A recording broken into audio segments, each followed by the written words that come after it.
जय हिंद बच्चों, स्वागत है फिर एक बार पुलिस वाला tutor each one teach one में। हम लोग पढ़ रहे हैं class 12 chapter 11 dual nature of radiation and matter. इसमें हम लोगों ने मैटर वेव के बारे में स्टडी किया था पिछले वीडियो में। इसमें D Broglie wavelength, kinetic energy के टर्म्स में और एक्सीलरेटिंग पोटेंशियल के टर्म में हमने स्टडी कर लिया है। तीसरा जो केस इसमें बनता है वो बनता है de Broglie wavelength for mono atomic gases के लिए। मोनो एटॉमिक गैसेस की टर्म्स में किस तरह से क्वेश्चन आएंगे, कैसे हमको सॉल्व करना है।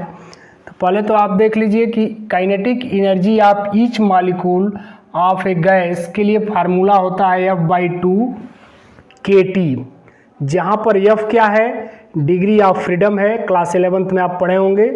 T क्या है, एब्सोल्यूट टेम्परेचर इन केल्विन, जिसमें आप 273 ऐड करते हैं।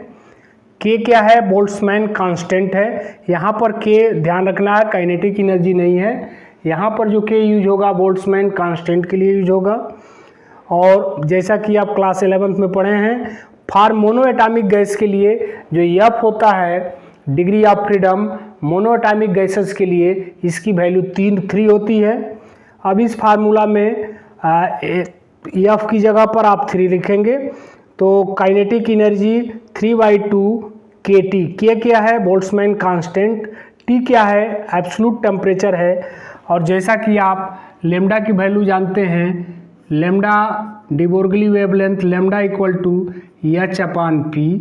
दूसरा वैल्यू आप जानते हैं H/mv momentum, mass into velocity. और तीसरा आप जानते हैं काइनेटिक एनर्जी के टर्म्स में √2mk। और आप यहाँ पर आप आके आपने देखा मॉलिक्यूल मोनो एटॉमिक गैसेस के लिए kinetic energy equal to 3/2 monoatomic gas के लिए है kT।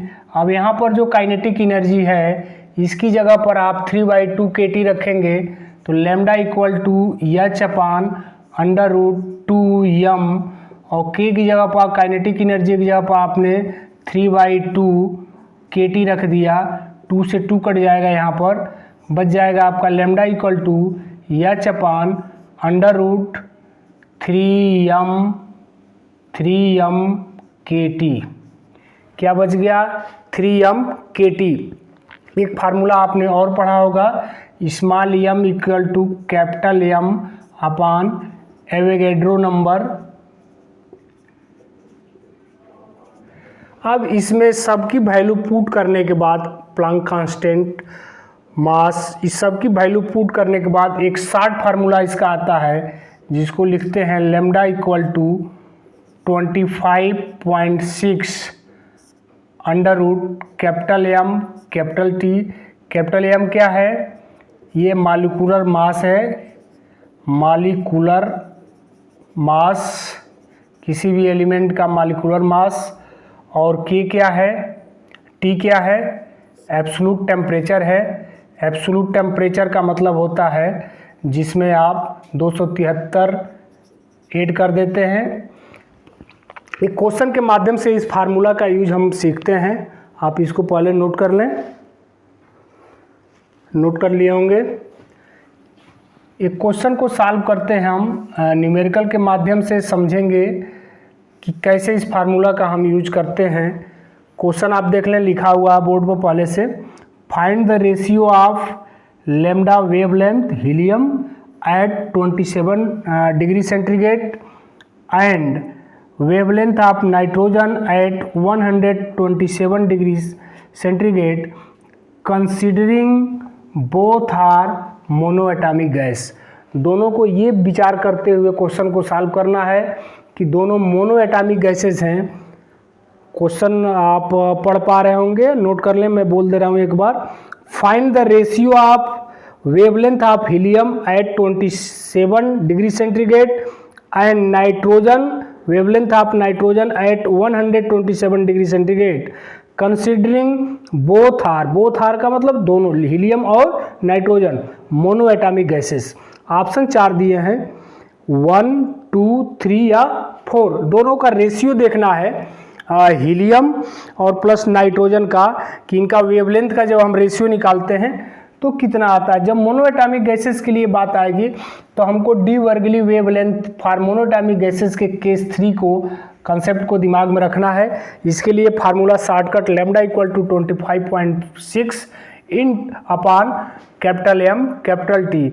इस फार्मूला में हम पहले हीलियम के लिए निकालते हैं, तो हीलियम के लिए हो जाएगा आपका lambda helium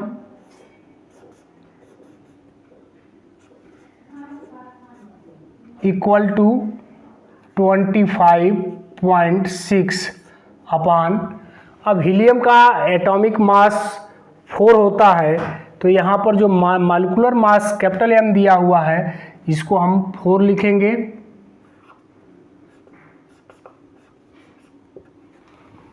plus absolute temperature की जगह पर ये टेम्परेचर 27 डिग्री सेंटीग्रेड है, इसमें हम 273 ऐड करेंगे तो ये हमारा एब्सोल्यूट टेम्परेचर 300 हो जाएगा, ये अंडर रूट में है। इसी तरह से जब हम नाइट्रोजन का निकालेंगे लैम्डा नाइट्रोजन, तो इसके लिए भी वही होगा 25.6 अंडर रूट।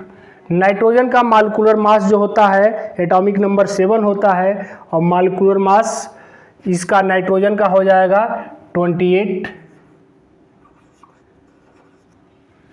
और इसका एब्सोल्यूट टेम्परेचर हो जाएगा आपका 127 डिग्री सेंटीग्रेड है, 273 इसमें ऐड करेंगे तो 400 हो जाएगा इंटू 400। अब दोनों का चूंकि रेशियो हमसे पूछ रहा है तो रेशियो के लिए लैम्डा हीलियम अपान लैम्डा नाइट्रोजन करेंगे तो आपका 25.6 से 25.6 कट जाएगा, ये पोर्शन ऊपर चला जाएगा, अंडर रूट 28 मल्टीपुल 400 अपान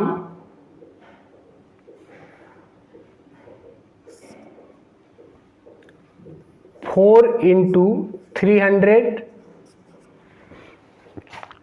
अब यहाँ से आप इसको 2 जीरो से 2 जीरो काट सकते हैं, 4 से 28 कट जाएगा, 7 टाइम्स जाएगा तो under root 7 upon under root 3। अब चूंकि अंडर रूट 3 हमको नीचे नहीं रखना है, सॉल्व करना है, तो सॉल्व करने के लिए आप जानते हैं जो अंडर रूट की पोर्शन नीचे वाली चीज़ होती है कंजुगेट से आप निकालते हैं, काफ़ी क्वेश्चन किए होंगे, तो अंडर रूट 3 से ऊपर और नीचे आप मल्टीपुल कर देंगे तो ये पोर्शन नीचे का 3 हो जाएगा और ऊपर का अंडर रूट 21 हो जाएगा। 21 का आप अंडर रूट निकाल के 3 से डिवाइड करेंगे तो ये आएगा आपका लैम्डा हीलियम अपान लैम्डा नाइट्रोजन। चूँकि यहाँ पर ये ध्यान देना है आपको 28 इसलिए लिया गया है कि नाइट्रोजन के 2 मॉलिक्यूल्स है, यहाँ पर हीलियम सिंगल है तो हीलियम का 2He4 होता है, नाइट्रोजन का 714 होता है, तो चूँकि 2 एलिमेंट है इसके तो 7 14 दूना 28, तो इसके लिए 28 लिया गया है। अब यहाँ पर इसकी वैल्यू नियर अबाउट 2.16 के आसपास आएगी, तो यहाँ से ऑप्शन में जो आपको दिया गया है 1 2 3 और 4, तो 2 के सबसे नज़दीक आंसर है तो आपका ऑप्शन नंबर बी सही होगा इसमें। इस तरह से आप इस क्वेश्चन को सॉल्व कर ले जाएंगे। अब आते हैं इसी कॉन्सेप्ट पर बेस्ड दूसरा क्वेश्चन हम देखते हैं जो 2019 में जेईई में आया हुआ है, उस क्वेश्चन को हम सॉल्व करते हैं।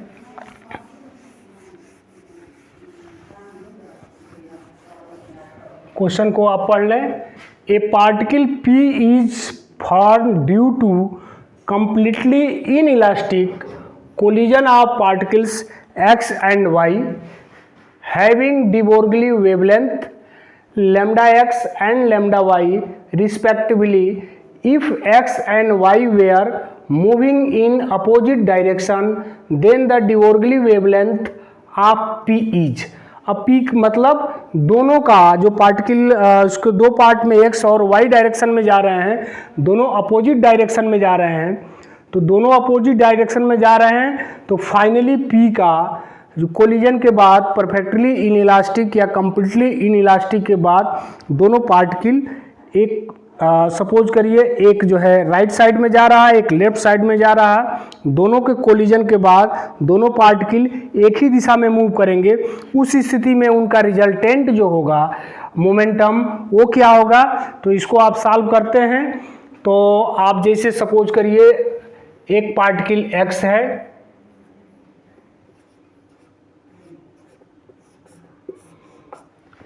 ये सपोज करिए इस डायरेक्शन में जा रहा है, दूसरा पार्टिकल y है, ये दूसरे डायरेक्शन में जा रहा है। दोनों कोलिजन करते हैं, कोलिजन करने के बाद जैसा कि आप जानते हैं due to momentum conservation completely या परफेक्टली इनइलास्टिक के बाद x एंड y दोनों साथ चलेंगे, और साथ किधर चलेंगे, जो फास्ट होगा उसके साथ दूसरा ऐड हो जाएगा। तो यहाँ से ये दोनों एक साथ चलेंगे, और सपोज करिए कि x और प्लस y दोनों यहाँ ऐड हो गए, ऐड के बाद दोनों इस डायरेक्शन में मूव कर गए। तो यहाँ से आप दोनों के लिए आप लेमडा निकाल लें, तो लेमडा इक्वल टू आप जानते हैं एच अपान पी होता है। तो यहाँ से x के लिए क्या हो जाएगा, यहाँ से चूंकि मोमेंटम की बात आ रही है p निकालना है, तो p equal to H upon lambda हो जाएगा। अब देखिए y का डायरेक्शन राइट साइड में है, पॉजिटिव डायरेक्शन है, तो ये हो जाएगा H upon lambda y positive. x का डायरेक्शन निगेटिव साइड में है, तो H upon lambda x negative हो जाएगा। कोलिजन के बाद दोनों साथ साथ चलेंगे, तो finally H upon lambda particle जो p है इस तरह से ऐड करेंगे। यहाँ पर x का डायरेक्शन निगेटिव की तरफ है, तो minus H upon lambda x, y का डायरेक्शन पॉजिटिव डायरेक्शन में है, एच अपान लेमडा y। तो यहाँ से आपका हो जाएगा H upon lambda y minus H upon lambda X equal to H upon lambda P. H दोनों साइड में है, तो एच यहाँ से कैंसिल हो जाएगा। 1 upon lambda y minus 1 upon lambda X equal to 1 upon lambda P. आप इसका एलसीएम ले लें, तो lambda X into lambda Y, यहाँ से लेमडा एक्स कटेगा, लेमडा वाई माइनस यहाँ से lambda X minus lambda Y equal to 1 upon lambda P. Lambda P की जब वैल्यू आप निकालेंगे तो लेमडा पी इक्वल टू पलट जाएगा ऊपर, lambda X into lambda Y upon lambda X minus lambda Y. और इस ऑप्शन को जब हम देखते हैं तो ये ऑप्शन नंबर बी पर आता है, तो यहाँ पर बी ऑप्शन को आप टिक करेंगे और यहाँ से आपका क्वेश्चन हो जाएगा। इसको आप नोट कर लें, नोट कर लिए होंगे आप। क्वेश्चन नंबर लास्ट क्वेश्चन की तरफ आते हैं। To particles move at right angle. अब देखिए यहाँ पर दोनों डायरेक्शंस तो अलग अलग थे, लेकिन ये पैरेलल मूव कर रहे थे। यहाँ पर two particle move at right angle to each other, their de Broglie wavelength are lambda 1 and lambda 2 respectively. The particles suffer perfectly inelastic collision. The de Broglie wavelength of the final particle is given by. Final particle को जैसे आपने यहाँ पर final particle P को आपने subtract करके y से x को वैल्यू आपने निकाल दिया। चूँकि यहाँ पर राइट एंगल ट्रेंगल है तो निश्चित रूप से रिजल्टेंट के रूप में आएगा। क्वेश्चन एक बार और पढ़ लें। Two particles move at right angle to each other, there de Broglie wavelength are lambda 1 and lambda 2 respectively. The particles suffer perfectly inelastic collision. The de Broglie wavelength of the final particle is given by, 4 option दिया गया है, 1/λ² equal to 1/λ1² plus 1/λ2²। Option B है λ equal to √λ1 into λ2। Option C है λ equal to λ1 plus λ2/2। Option D है 2/λ equal to 1/λ1 plus 1/λ2। आइए question को solve करते हैं। बहुत ही इजी क्वेश्चन है और बड़े आसानी से ये सॉल्व होगा।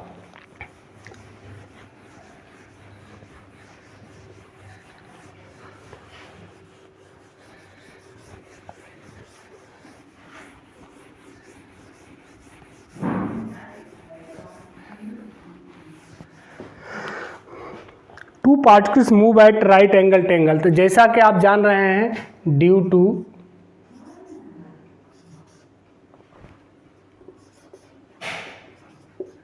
To conservation of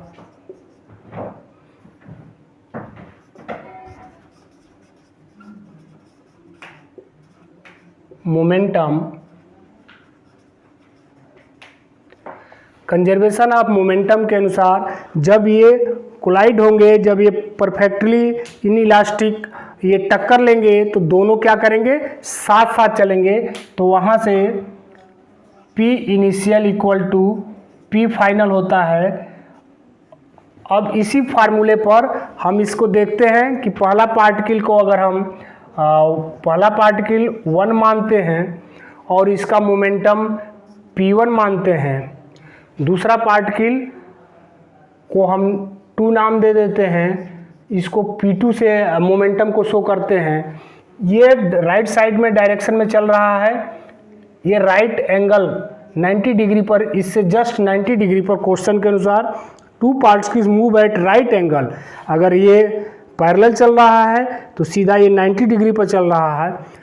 their de Broglie wavelength λ1 and λ2, तो इसका λ1 और इसका λ2 वेवलेंथ हो जाएगा डिबोर्गली वेवलेंथ। अब कह रहा है कोलिजन के बाद क्या स्थिति होगी, तो कोलिजन के बाद निश्चित रूप से दोनों को साथ साथ चलना होगा। Law of conservation due to conservation momentum, टक्कर हो गया दोनों के बाद, ये 1 ये 2, इसका डायरेक्शन अगर ऊपर की तरफ है 2 का और इसका डायरेक्शन अगर राइट साइड में है P1 का, ये है P2, तो निश्चित रूप से यहाँ पर एक रिजल्टेंट के रूप में इसका मोमेंटम P निकलेगा। अब यहाँ से रिजल्टेंट हम इसका निकालेंगे, तो रिजल्टेंट इक्वल टू हो जाएगा P इक्वल टू होता है h/λ, तो h/λ इक्वल टू रिजल्टेंट इसका हो जाएगा √h/λ1 पहले के लिए का स्क्वायर, यहाँ से रिजल्टेंट आप निकाल रहे हैं तो h/λ1 का स्क्वायर प्लस P2 के लिए हो जाएगा h/λ2 का स्क्वायर। इसी को सॉल्व कर लेना है। अब इसको सॉल्व करने में ध्यान देना है कि इस साइड में अंडर रूट में है, यहाँ सिंपल में है। ऐसे क्वेश्चन को सॉल्व करने के लिए बोथ साइड अगर स्क्वायरिंग आप नहीं करेंगे तो क्वेश्चन सॉल्व नहीं हो पाएगा। तो बोथ साइड स्क्वायरिंग करिए और बोथ साइड स्क्वायरिंग करने के बाद यहाँ से ये हो जाएगा h²/λ², यहाँ से अंडर रूट हट जाएगा और यहाँ पर आ जाएगा h/λ1 प्लस h/λ2। अब यहाँ से ये आप स्क्वायरिंग h/λ1 का स्क्वायर अपान h/λ2 का स्क्वायर, ये आपका अंडर रूट यहाँ से हट गया। दोनों साइड में h² है, तो यहाँ से 1/λ का स्क्वायर इक्वल टू 1/λ1 का स्क्वायर प्लस 1/λ2 का स्क्वायर आएगा। अब इसको ऑप्शन में देखते हैं किस ऑप्शन में आ रहा है, तो ऑप्शन नंबर ए है 1/λ² इक्वल टू 1/λ1 का स्क्वायर प्लस 1/λ2 का स्क्वायर। तो इस प्रकार से आप डिबोर्गली वेवलेंथ के 3 केसेस का आपने स्टडी किया। पहले केसेस में काइनेटिक एनर्जी के टर्म्स में, दूसरा टर्म कंडीशंस हैं, दूसरा जो केस है वो एक्सीलरेटिंग पोटेंशियल के टर्म्स में, और तीसरा मोनो एटॉमिक गैसेस के टर्म्स में। तो तीनों के लिए फार्मूला है, मेन फार्मूला उसका lambda equal to H upon P से ही, यही आपको याद रखना है, lambda equal to H upon P. यहीं से पी की वैल्यू आप एम भी रख सकते हैं, मोमेंटम के टर्म्स में आ जाएगा, मास एंड वेलोसिटी के टर्म्स में आ जाएगा। और वहीं पर जब काइनेटिक एनर्जी के टर्म्स में लिखते हैं तो lambda equal to H upon under root 2m के लिख देते हैं। कोलिजन के टर्म्स में लिखते हैं तो ये फार्मूला आप 25.6 upon under root capital M capital T, जहाँ पर कैपिटल M मालिकुलर मास है, T एब्सोल्यूट टेम्परेचर है। एब्सोल्यूट टेम्परेचर का मतलब उसमें 273 आप ऐड करेंगे। तो आप उम्मीद है कि आज ये चैप्टर ख़त्म हो रहा है, आप पूरे कंसेप्ट समझ पाए होंगे।